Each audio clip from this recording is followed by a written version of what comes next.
Hi, and welcome to today's webinar, the Forest Footprint Disclosure Report, Improving Procurement Practices and Reducing Forest Risk.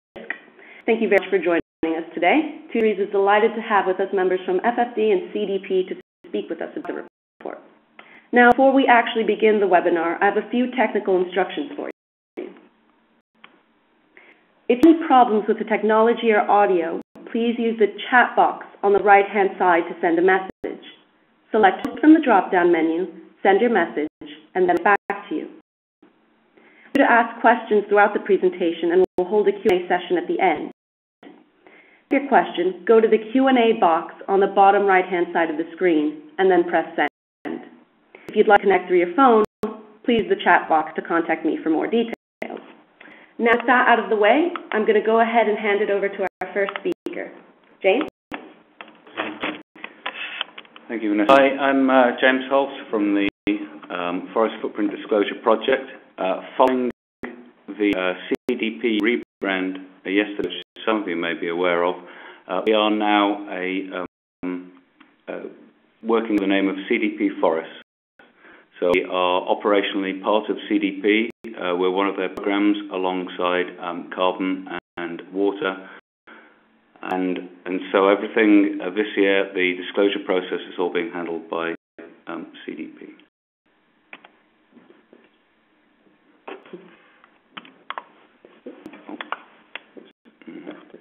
Okay. So, introduction to the CDP Forest Program, formerly the Forest Footprint Disclosure Program, and then we'll be telling a little bit about our 2012 results and what we found from that. And then we'll be talking a little bit about the themes at the moment, why companies are disclosing, what the risks and opportunities are looking like. And then we'll focus at the end a little bit on beef and leather, because apparently beef supply chains are in the news at the moment. A little bit of introduction about us. Deforestation is the problem. It's about 15% of the world's greenhouse gas emissions, which is why we're operating under CDP. That is the equivalent of approximately the entire global transport sector. So to try and give you some sense of the scale of what's going on here, we think it's about 850 times cheaper to stop deforestation than it is to decarbonize the entire world's transport sector. So if we're serious about solving climate change, then stopping deforestation is pretty low-hanging fruit. So the driver of deforestation around the world is land use change for agriculture. Specifically, a lot of the deforestation is caused by farm commodities, so timber products, which include paper pulp, palm oil, soy, cattle products, so leather and beef, for example, and biofuels as an alternative use for some of those products. So what we do is we're really trying to help companies and investors worldwide to understand the links between these commodities and deforestation. These commodities appear in supply chains and which products they're in, and then talk to them about the potential solutions. So what can we do to remove deforestation from your supply chain? A rising issue in the private sector. I'm sure some of you will be aware that the Consumer Goods Forum, so it's about 400 companies, several $trillion of global sales, have committed to a net zero deforestation supply chain by 2020. So this really is rising up the agenda of global companies, and partly that's down to some pretty vociferous end campaigns as well, and we'll talk about that a little bit later.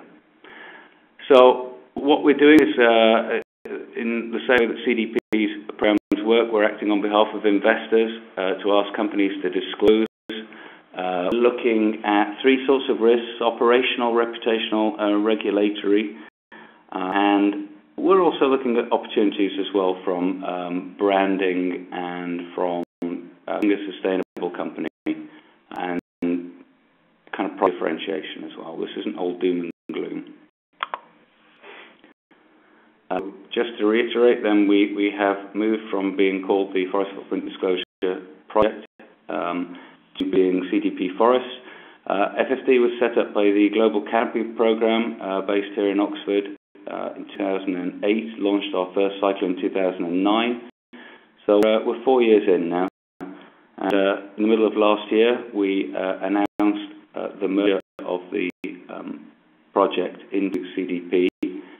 And some exciting stuff that we can do with that. These topics are all closely related. Water and agriculture are inseparable. As I've mentioned, 15% of the world's global greenhouse emissions coming from deforestation, so that's an important part of calculating the company's carbon footprint. And so we're trying to bring these together under one roof to try and create a natural capital disclosure system to minimize the reporting burden on companies and to make this as useful and as relevant as possible.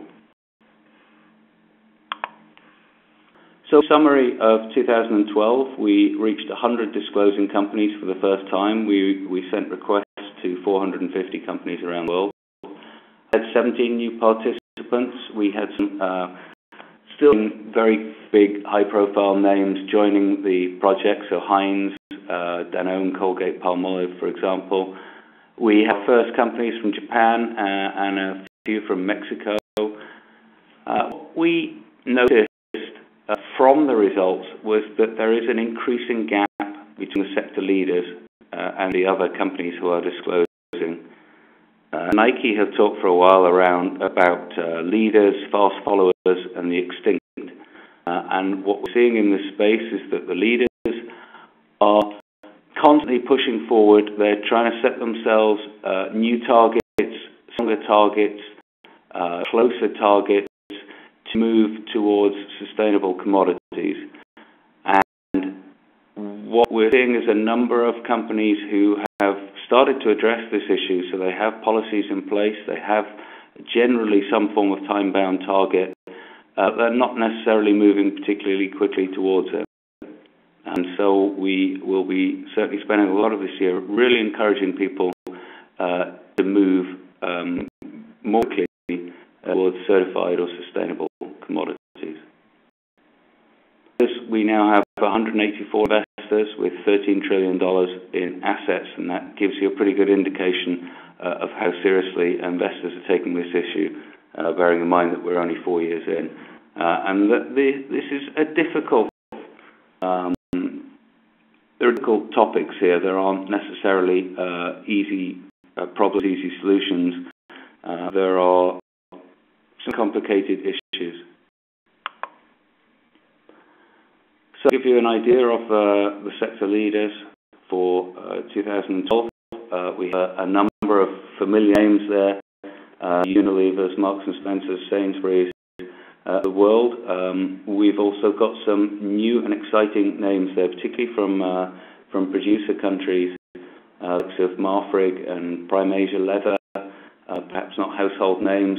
New Britain Palm Oil, doing some great stuff in palm oil in Papua New Guinea.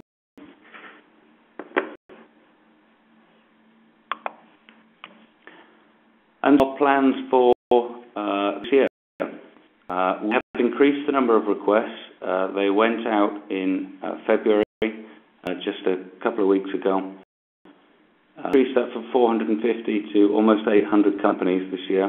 We've chosen those companies from the major global indices, but we haven't sent out to everybody. We filtered those by exposure to these key commodities.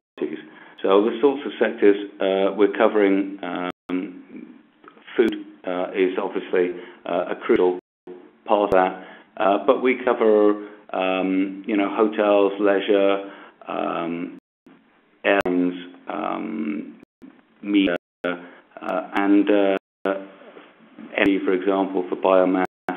So it's very, very broad exposure to a lot of these commodities, and not always what you think. Palm oil is supposedly in approximately half of all products found in supermarkets. Soy is we're not kind of talking about kind of tofu here. Soy is used as a major cattle feed and poultry feed around the world. So a lot of these products are embedded in other products. It's not always obvious to work out when you're consuming them. That's a problem for companies as well. So moving towards an earlier disclosure cycle this year, we have a deadline of June the 27th, so we are in line with CDP Water program.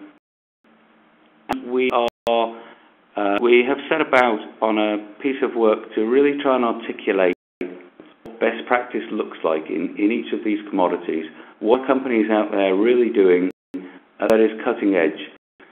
In that, we're going to try and define the scope of reporting. What sort of things do you report on? What is material? And I'll come on to materiality in a minute. I'll also try and look at some of the metrics. If you're buying timber in planks, it's pretty simple. If you're buying chickens, trying to work out your soy footprint is a little bit more complicated. So we'll be trying to come up with some standardized metrics so that companies can report. So a little bit of a look at why companies disclose.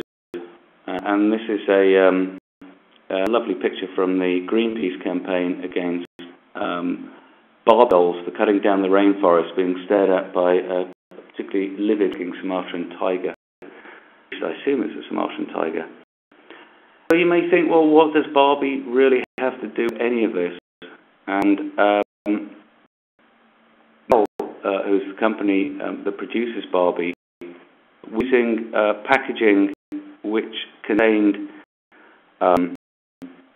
is chemically tested and contained primary forest wood. And so there was a big campaign from Greenpeace to try and get them to stop using their supplier. And so you've got a major toy manufacturer who's suddenly in the forefront of a big campaign from NGOs, and thinking, well, none of this is material, and suddenly it becomes material because you have a consumer backlash, you have an NGO backlash, and these are problems that are relatively straightforward. It's not difficult to go out and order certified products. There is slight cost disadvantage with some of them, but if you're weighing that up against the reputational risk, the legislative risk, and the operational risk, it's pretty cheap insurance, we think.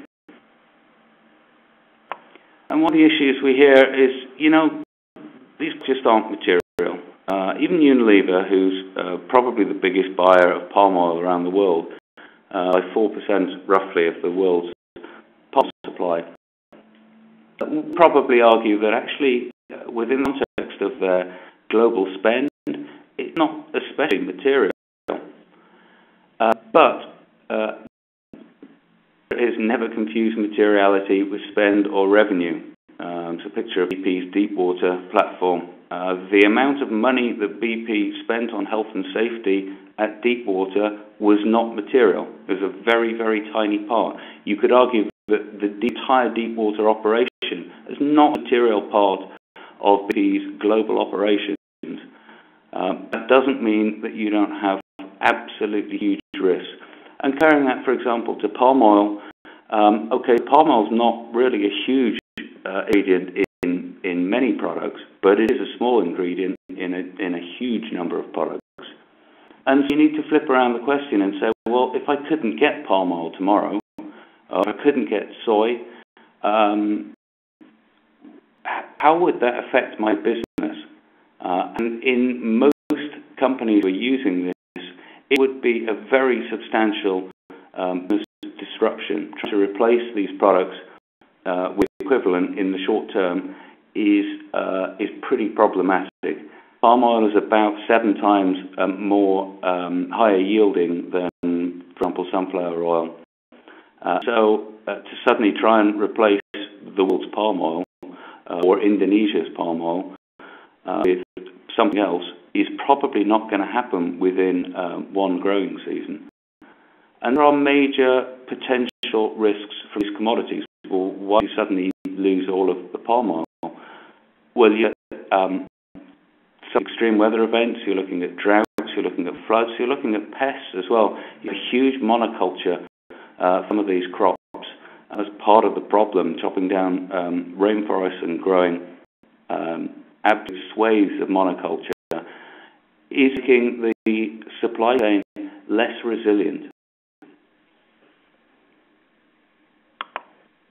Okay, I'm going to hand over to our project manager, Katie McCoy, who's going to talk a little bit about regulatory risk and what's going on. Thank you, James.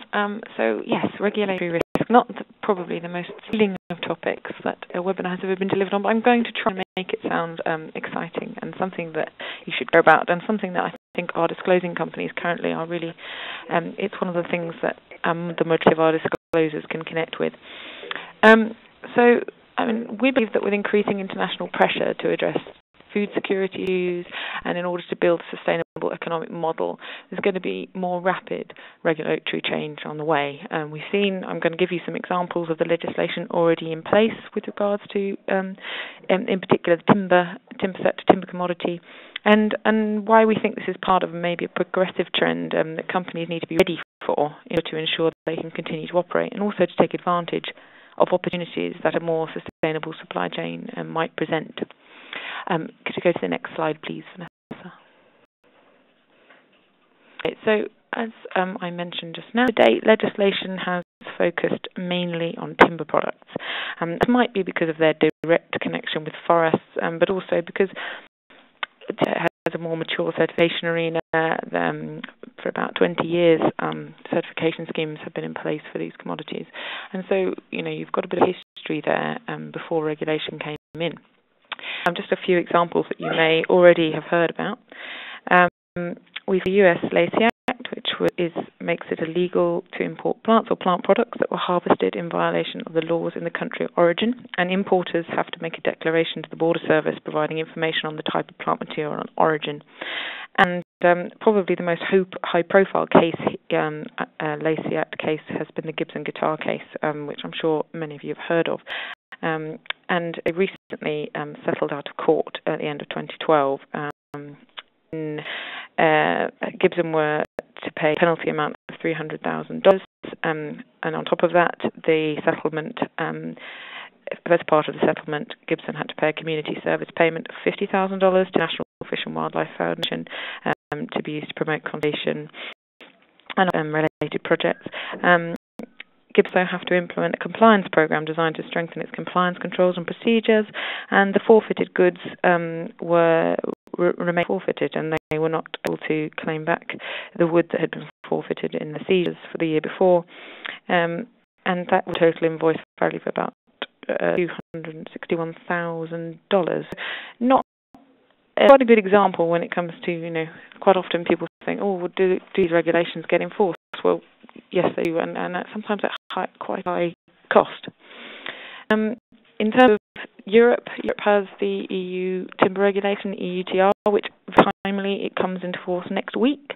It prohibits the sale of timber logged illegally according to the law of country of origin, so very similar to the LACI Act. And this again, the requirement is on operators placing timber and timber products onto the EU market for the first time to exercise due diligence to ensure that the timber they're selling in the EU was not harvested illegally. It applies to all timber products with a few notable exceptions, chairs and instruments not included. Each member state in the EU was going to have responsibility for implementing the EUTR, and in the UK, here in the UK, the enforcement is going to be carried out by the National Measurement Office, the NMO, and I think a lot of people are waiting. As soon as it comes into force next week, I'm sure that it's going to be an interesting couple of years to see how it gets enforced and how it's implemented. But companies are very aware of this, and it's something that's coming up a lot in disclosures, how companies are preparing to this. And again, that regulations seem to progress, they seem to spread across the world. So Australia has recently passed the Australian legal logging bill. Could be thought of as a hybrid of sorts of LACI and of the EU regulation.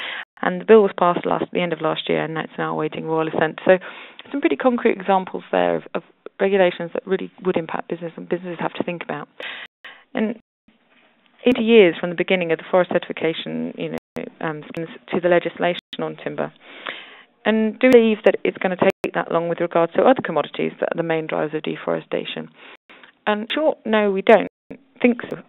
Attention to the drivers of deforestation, such as FFD or the Forest Programme looks at, is a topic that has received great attention, and this is especially at EU level. And even though many legislative measures have yet to prove their teeth, as I've just described, there are examples of movement in the other commodities, certainly at voluntary level, which may then lead to a spread of legislation, possibly at EU level, possibly some tax differentials. So just a few examples here. In 2012, the Dutch and Belgian food industries pledged a 2015 ban on non-RSPO, that's the Round Table for Certified Palm Oil, sustainable palm oil. They're banning non-RSPO certified palm oil from 2015 in their products. So, although it's a voluntary measure, you can see how it's done at a country industry level, and it might not be long before other countries follow suit. And this is combined with many similar pledges from some of the world's leading buyers of palm oil, is likely to spread to this kind of measure. And I think many of the big global companies have targets to only source sustainable palm oil from 2015 onwards. If you collectively put this together, that's a big group, and collaborative voluntary action seems to be moving quite fast. Another example would be the UK government Department for Rural Affairs, Environment and Rural Affairs, DEFRA. Last year they made a national statement on palm oil, and that by the end of 2015, all palm oil used in central government food and catering services is to come from environmentally friendly sources. So at the public procurement level, that is now moving in. So I don't think it's going to be another 20 years from the start of these other voluntary actions before we start to see some regulations coming in related to these commodities. I think it's sort of the myth here is that disclosure and voluntary action is one of the best defences that business have against heavy-handed or ill-thought-out legislation, and also the best preparation for future legislation. And that's bringing me on to my last slide, which is, please, Vanessa.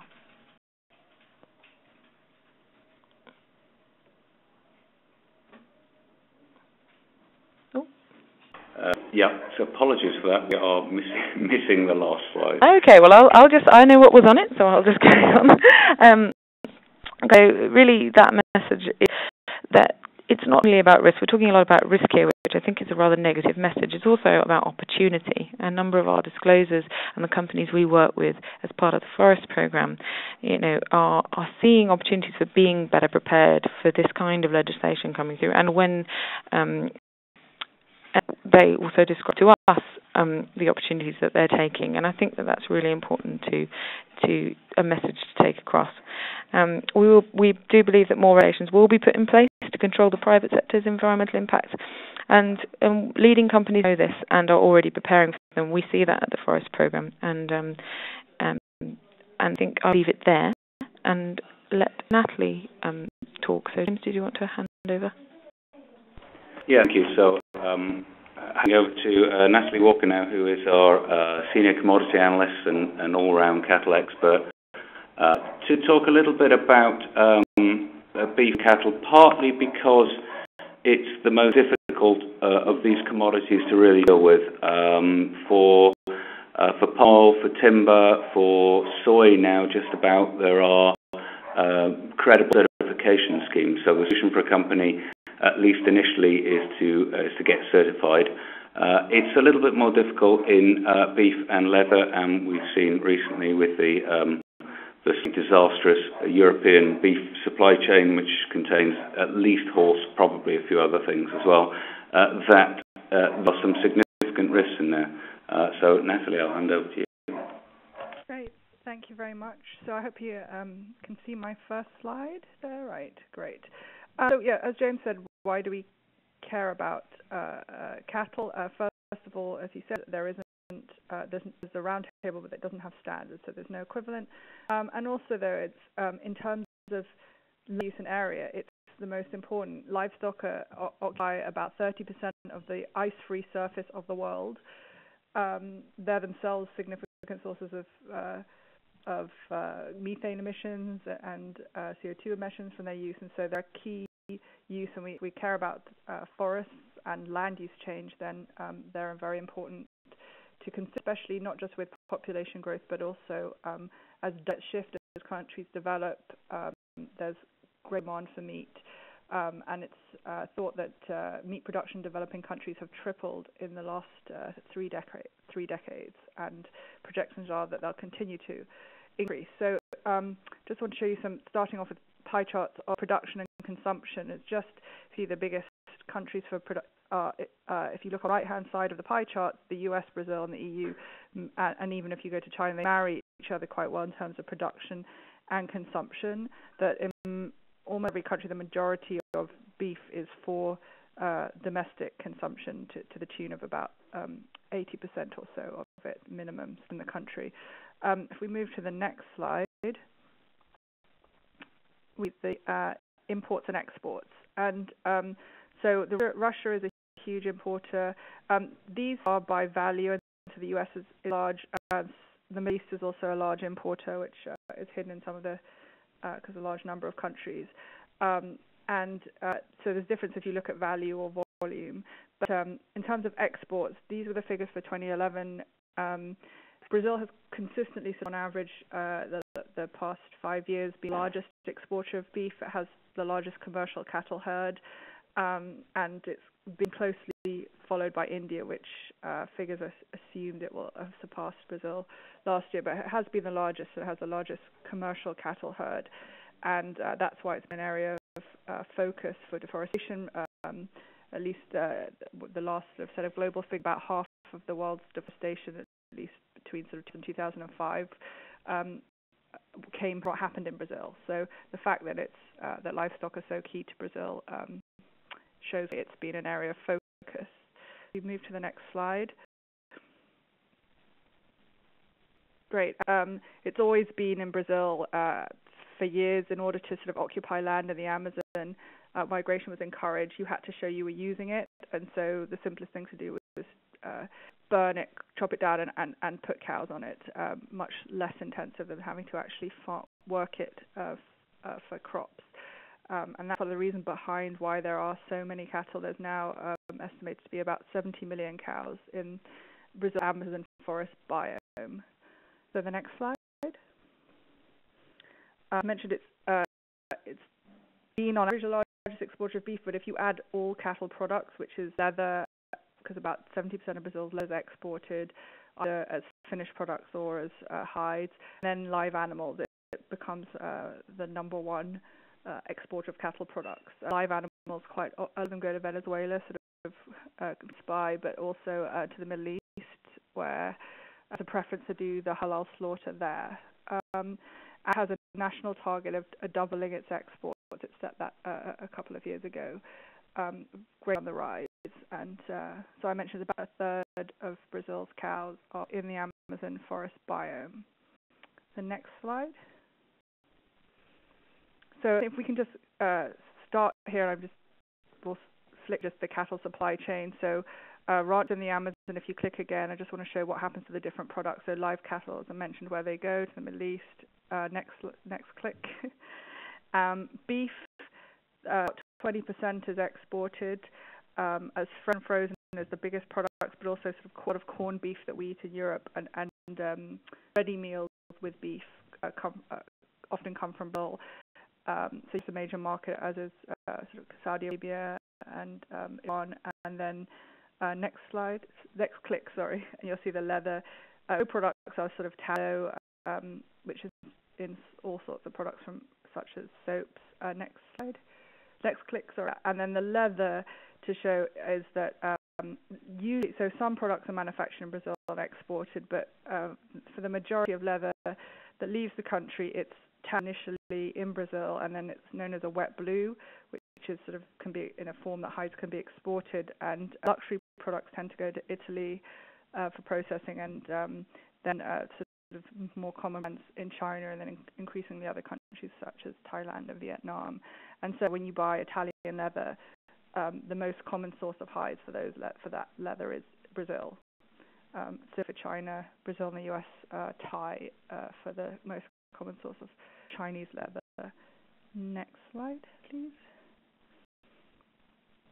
So that has for years, for decades, been the largest driver of deforestation in Brazil, and it was known for a long time, but NGOs had been, especially from the international side, have been wary of addressing the issue because it was seen as food for billions and not sort of an easily campaignable until Brazil sort of made a concerted effort to focus on exports, and some of its slaughterhouses, which were heavily invested in by the government, became these global giants.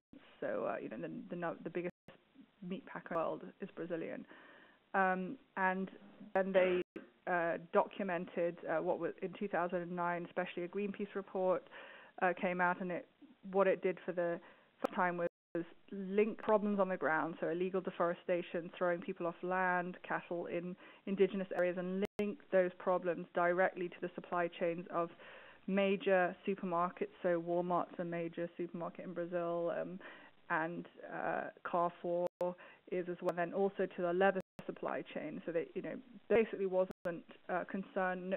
Nobody was asking questions about where their meat or leather came from, and so if you were buying from Brazil, the chances are, you couldn't know that you didn't have these problems in your supply chain. And cattle ranch is also the biggest employer of what the government documents as slave labor, which is a variety of unpaid staff and other human rights violations. And so this posed a great reputational risk. It made international news, and also, for example, Brazil, it was on TV every night for a long time.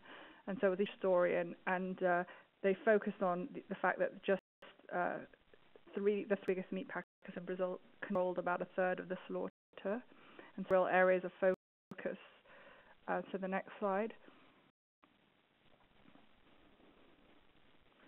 And these meat packers acted very quickly. So right after the Greenpeace report came out, a lot of companies, both sort of the brands targeted in the report and supermarket groups, adopted zero deforestation policies, as did the meat packers. The government in the state of Pará literally cut and paste parts of these NGO reports and used it to in a sort of a lawsuit against meat packers who were buying illegal products. And what he did was he asked them, he sort of removed the threat of $1 billion of fines if they agreed to only buy from legal ranches with something called the CAR, which is a rural environmental license, and it shows, it's an online system to show where your property boundaries are, so you can see if anyone has deforestation. And in October 2009, at the time they consolidated to be 3, so that's why it's called the G4 cattle agreement was signed. And this is an agreement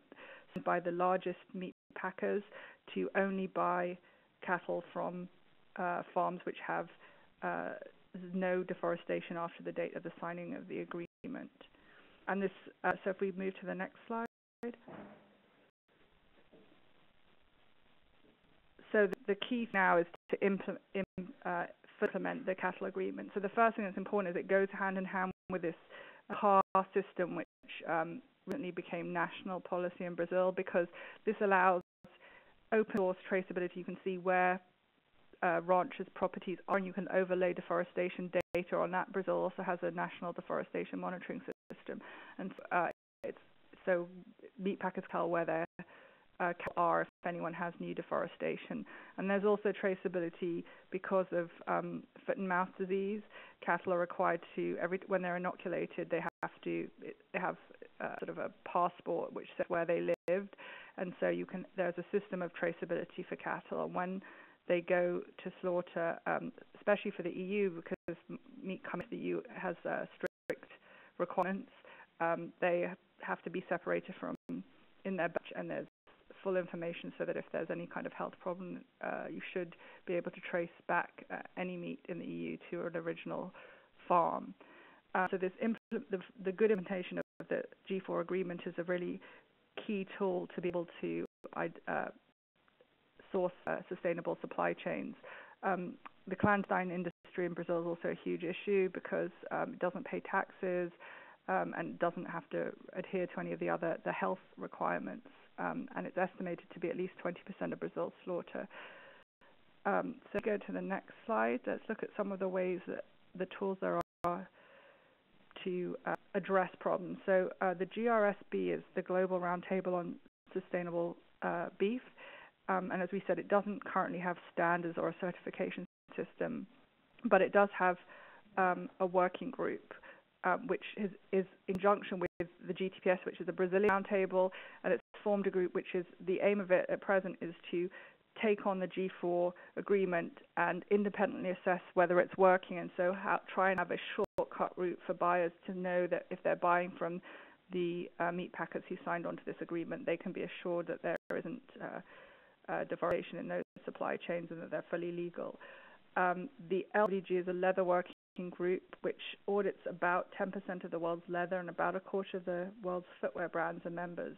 And it developed a protocol, had a protocol for several years, but in response to a lot of the brands members of the group being targeted in the Greenpeace report, it developed a traceability requirement which links to the G4 agreement so that the grade for whether you can trace leather back to the a meat packer and then a farm with deforestation. That's really important in the leather industry because a lot of legal requirements for meat mean that if you're buying beef from Brazil or any beef exported from Brazil is likely to be legal to get an export license. But leather, because there's no health concerns, many tanneries are thought to be sort of clearinghouses for the hides of illegally slaughtered animals, and so anyone just either buying hides or leather from China and Italy without asking a source or not being from a tannery which participates in the leather working group, you can't eliminate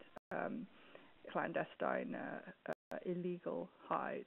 And finally, as James mentioned, the Consumer Goods Forum is looking to link with governments who understand some of the issues surrounding cattle, as I mentioned, because it's uses such a vast area of land and employs so many people to really tackle many of the sort of endemic problems within the cattle industry requires working with governments, and there are efforts underway to link the Consumer Goods Forum Zero Deforestation target with governments to try and support some of these wider problems that are beyond the usual scope of supply chain management.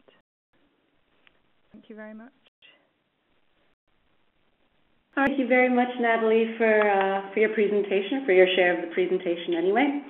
So now we're going to go ahead and head into our Q&A session. So our attendees out there, submit a question by typing into the Q&A box on the bottom right-hand side of your screen. So with that, we'll go ahead and get started. So first question, an increasing gap between rhetoric associated with pledges and reality of assessing an often complex supply chain. Do you have any thoughts on that? Yes. It's a good question. I'm not quite sure that's where the gap is. I think there are clearly some companies where there's a gap between what their policies are and their actions are, and there are a number of NGOs out there whose job is really to pick that up, highlight it, and they seem to be doing a pretty good job of that. I think there's a genuine engagement out there, certainly amongst sector leaders and a number of other companies. The Consumer Goods Forum is a good example of companies really. They've formed working groups on each of the commodities. They're thinking hard about a solution that could apply to their whole sector. And so I think within a lot of companies the will is really there. There are certainly some commodities where there is a gap between, I suppose you could say, the rhetoric, the 2015, the 2020 targets for 100% certified product, and and the fact that there is oversupply of certified products. Timber, it's relatively easy to get certified products, FSC, BFC, for example. Palm oil, there is an oversupply of certified SPO palm oil, and we don't think there's really much excuse for companies who are genuine about wanting to remove deforestation from their supply chains as quickly as possible for not buying green palm certificates for their entire palm oil. It's about 2% premium, I believe, at the moment. Unilever's done it. It's covered all of its 4% of the world's palm oil with green palm certificates, and I think that's one of the places where we could really see companies step up instead of moving to 2015, 2017, whatever it is, targets to say, okay, well, let's do it by the end of 2013. Let's at least start by offsetting with green palm certificates all of our palm oil, and then we'll move to segregated within the next few years. Okay, thank you for that response. So on to our next question. Is deforestation greenhouse gas figure both direct and indirect emissions, e.g. displaced carbon uptake? The 15% number, and we're open that there's some debate about that number. There are measurement issues, but it's a broadly accepted kind of ballpark figure. That is just the direct emissions. Okay. So our next question after that. Do the speakers see the increasing middle class as increasing the demand for beef, negatively impacting forests, or mechanisms in place to mitigate the forest impact? I can certainly take the first bit of that, and then Natalie, I think perhaps if you can talk about some of the mitigation, some of the yield improvements and stuff like that could be done. You've got two major problems with the food commodities. One is growing population, and the second is shifting diets, particularly from emerging markets, where as they move up the economic processing scale, the diet changes and they start eating more meat. And so that is going to put a huge strain on the available supply of land. It's one of the reasons why deforestation is happening. People aren't generally cutting down the forest for the wood. There's a lot of just widespread burning of wood. It's about the land, really. And it's unlikely to go away. And I think this is where a lot of investors are coming from, and they can see one of the great investment themes over the next few days, possibly forever, is that clash of a finite supply of land with a rising demand for less and less efficient food coming from it. Natalie, if you can cheer us all up with anything, really. Sure, I can try. In Brazil and a lot of areas, pasture management isn't optimized. And so, for example, the average cattle density in the Amazon is just over 1 cow per hectare, but with low-tech methods of using more rotating cows so they don't overgraze area, and using better grass mixtures, you can double or treble the number of cows per hectare. And so it's not a high-tech, not talking about feedlots. You don't have problems with pasture. So many states in Brazil, and there are a lot of sort of private initiatives to improve pasture management, which frees up a lot of land, which can then be used for soya or other more profitable crops. So if that was done, then showing that Brazil can meet all its targets for food production without having to, double its exports without having to cut a single tree. So there are possibilities there. In areas where it's drier, it might be more difficult to do that. But there's certainly some options on the way to be able to do that. So I don't think that we should be too terrified. But if using a business as usual approach, then it would be very scary. But I think there's going to be a lot of focus now on finding these sort of win-win solutions, because they do occur in the cattle industry, which probably you can't make those large gains in any other commercial crops. Okay, thank you very much for that response. I'll jump into our next question from Alan. Economic incentives other than reputational for companies to do this? James, do you have any thoughts on this? Yeah, reputational risk is kind of one of the most obvious. It's very important for those companies who are consumer-facing. It's not probably that important for people further down the supply line. I mean, certainly there's been a number of studies on the benefits of producers getting certified. So certification schemes all a number of commitments that a producer has to do in terms of reducing the inputs, and particularly things like water and fertilizer, and improving their yields. And so very clearly getting to yields with inputs is very much an economic win-win.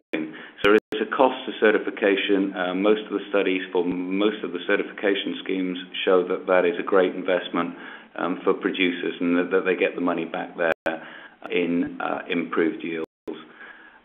Further up the supply chain, what's the economic advantage of buying certified products? A lot of products, a lot of FSC products there's very, very little price differential, and so I think you'd argue that it's really about creating a brand. I mean, you think about Marks and Spencer's, for example, in the UK, and perhaps Sainsbury's as well, have created a sense that if you walk into their shop, that they have kind of dealt with the important issues that you would want them to deal with.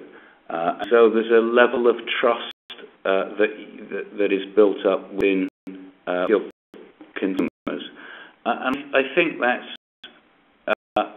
hugely important. I mean, for an awful lot of companies, the value of their brand is actually a huge part of the value of the company itself. So, is it cheaper to go and buy these products? No, it isn't, generally speaking. Is there an economic case for doing it? Yes, we think there is, but a lot of it is intangible. But it's absolutely a case for the resilience, improving the resilience of your supply chain. And also, if you go down and you examine your supply chain, I mean, a lot of this is basic supply chain management. You're dealing with tier one suppliers, then you've got a whole lot of disruption risk beyond tier one. And you've also got, as we've seen in beef supply chains in Europe, you've got these huge convoluted supply chains. You can trace something back to source, and frankly, there's probably a pretty good chance to eliminate 3 or 4 of the suppliers along the way and source things cheaper. But it's really about building up a better relationship with your suppliers, and you look at people like Unilever and Nestle, who've said in no uncertain terms that they think there is no other business plan other than this. It's about building capacity down your supply chain, and the long-term economic benefits of that should be enormous. Okay, great. Thank you very much, James. So I'll ask a few more questions before we close the shop for the day. So next question is from Nick. Has been any work carried out on the relative life cycle carbon emissions associated with beef production in different parts of the world? Natalie, I think if you're able to answer this question. Sure. Yes, there have been a number of studies, and it's a growing area of interest. And what we tend to find is whether you raise cattle with pulp or with feedlots, whether eating soya and corn, the total emissions are not hugely different. So they range between about 16 and 44 kilograms of CO2 equivalent emissions per kilo of meat. And so with pasture you save because you don't have the impact growing the crops, but pasture grasses are less digestible, so you get more methane. So it's sort of a win-lose, and sort of the quality that you do it matters more than the type of food they eat, which I think is the biggest difference rather than the country, apart from obviously if it's dry areas, they need much wider areas of land. Where there a really big difference is if there's deforestation. Studies of the average emissions per cow in Brazil show that if there's deforestation that led to a pasture being developed, then the emissions per kilo of beef goes up 20 to 50 times, depending on that type of. So it's sort of any deforestation in the supply chain will dwarf any other efforts that you do to reduce the emissions. Dwarfs if you're going to feed soil. Even if you include all the emissions that go into fertilizers and the total use of that land and the transport of the food, all of that doesn't matter if there's deforestation. So if you want to cut emissions for beef, the best thing you can do is ensure no deforestation. Very much, Natalie. So I think we're going to go ahead and answer our last small batch questions for the day. So our last question is from Jane. Can you clarify the impact of the net deforestation versus true zero deforestation policies? What is the loophole? And so what is the impact of the Asian pulp and paper commitment of zero deforestation? James? There is some debate about what zero net deforestation means, and that is an ongoing topic at the moment. There are certainly certain commodities where it's hard to buy sufficient quantities of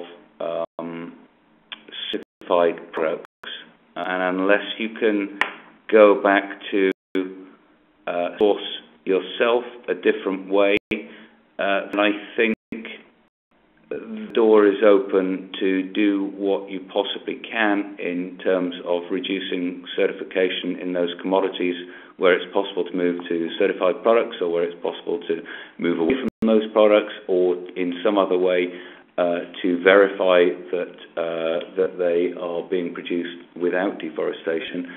There are probably still some products where that's difficult at the moment, and if there's a program of afforestation to offset that, then I would suggest that's probably not unreasonable, but it's not something that we would particularly encourage. The point is really to sort the problem out, not to offset it. And on a global scale, it's going to be mightily difficult to offset it. So I think there's some temporary solutions in place there. In terms of APP,